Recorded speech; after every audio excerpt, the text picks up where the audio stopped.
gold rush attracted people from around the globe, including thousands of Chinese who came to Bendigo in search of prosperity.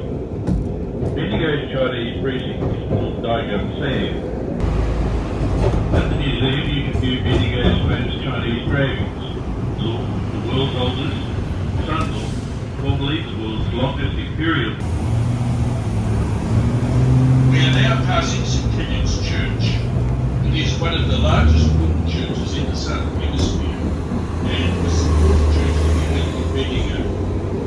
In the courtyard you will notice the gravestone of its founder, Catholic priest Reverend Dr. Henry Bacchus, a German immigrant. Bendigo boasts a number of significant religious sites, including the Great Stuma of Universal Compassion, located in Myers Flat.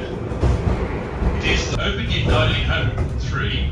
It is the oldest operating tram depot in Australia. The depot is home to our renowned workshop, where trams are meticulously restored to their former glory or repurposed as cafes, accommodation, and even school classrooms. Enjoy a coffee or light meal at the tram cafe.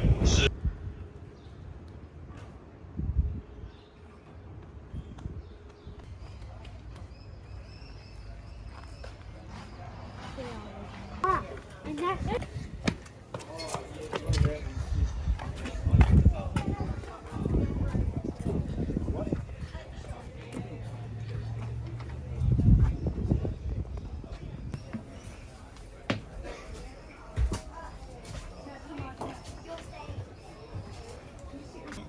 Yeah.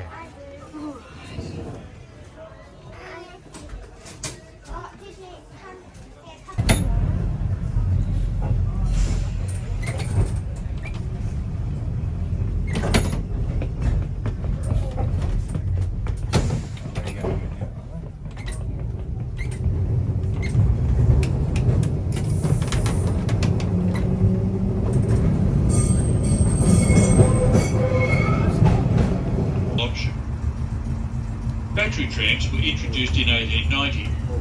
They were pioneering for their time. The system operated from the railway station out to the borough of Eagle Hawk, a total of 6.5 kilometres. It quickly became apparent that batteries were inadequate for Bendigo's hilly terrain, with horses regularly towing the overtaxed trams back to the depot. As a result, the battery company closed after a mere 13 weeks. In 1892, steam trains were introduced. They were a success, and their reliability made them popular with commuters. But the company was hit hard by the economic depression. In 1903, the electric system was introduced and has been running ever since.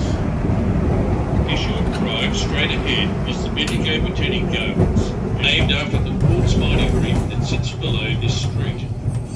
There are 17 quartz reefs that run beneath the city in roughly a north to south direction, covering an area 16 kilometres long and 4 kilometres wide. Tyson's Reef was named after James Hungry Tyson, a digger who set up an abattoir near here in 1852 to sell beef to the miners.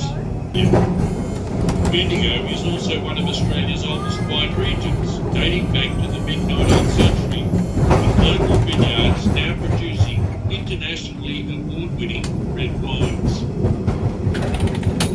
We're now heading into Caledonia Street, which leads to the former Commonwealth Ordnance Factory, or Tallis as it is known today. Built during the Second World War, it is a world leader in defence, aerospace and ground transportation solutions. The tramways used to provide special services to bring workers from all parts of Bendigo to the factory. Our next stop leads to the Bendigo Joss House Temple. This Chinese place of worship was constructed in the 1870s and is one of the few remaining original buildings of its type in Australia.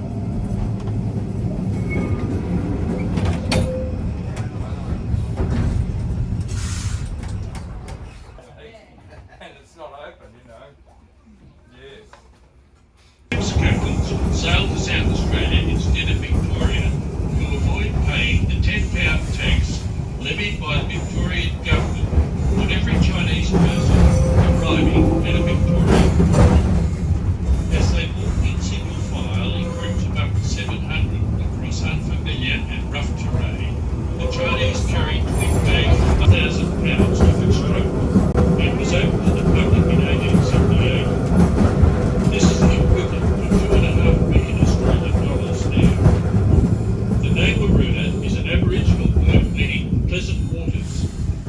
reminder that for thousands of years, Bendigo has been home to the Jar Jar people. It began life as a small hotel in 1854. The hotel's patronage grew so quickly with the booming goldfields that it was rebuilt twice and equipped the building received today. Its grandeur made it the accommodation of choice of visiting dignitaries. Guests include gold-figure AML Harbour, which is now featured on our 100 Building Society to improve conditions on the Bendigo goldfields. This society loaned money to miners, enabling them to build their own tents and owning their own home. Today, that loan scheme is better known as the Bendigo Bank, whose head office is situated to the left. From the 1930s to the 1960s, this area was the heart of Bendigo's theatre district. The Plaza Cinema, Lyric Theatre, and Royal Princess Theatre all within walking distance of one another. The newspapers, reflected, restaurants, and a variety of other goods found their way through the trams and were delivered by the trams. You may be we're nearing Central River Gold Mine, which operated as a commercial mine from 1939 to 1950. During this time, at least 1 ton of gold was extracted. Worth around $91 million at today's prices. Central River Gold Mine now operates as an award-winning tourist attraction and is a living reminder of the important role that mining played in making Bendigo the vibrant, diverse city it is today. Be sure to experience one of the fascinating. All right. Over commentary. Now what G'day, welcome aboard. I'm one of Bendigo's Vintage Talking Trams.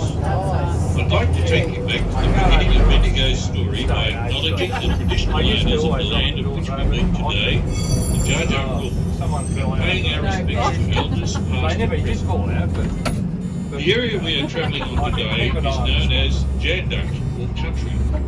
Jar Jar Rook have lived in our traditional lands and cared for Janduk over many thousands of years. Jar Jar Rook have a strong spiritual and cultural connection to Janduk. It is a landscape in which the tangible is interwoven with moving stories, lore and ancestral spirits. Take a moment to visualise the land where our view would only be limited by the many iron bark and eucalyptus trees that thrive here. In the late 1830s, the area became pastoral settlement.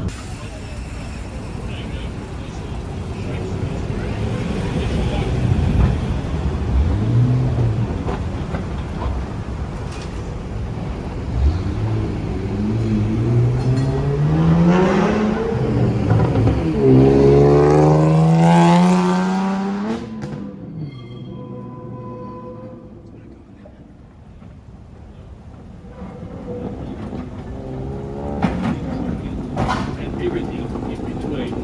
Next stop, Charing Cross. If you are getting off here, please mind the step.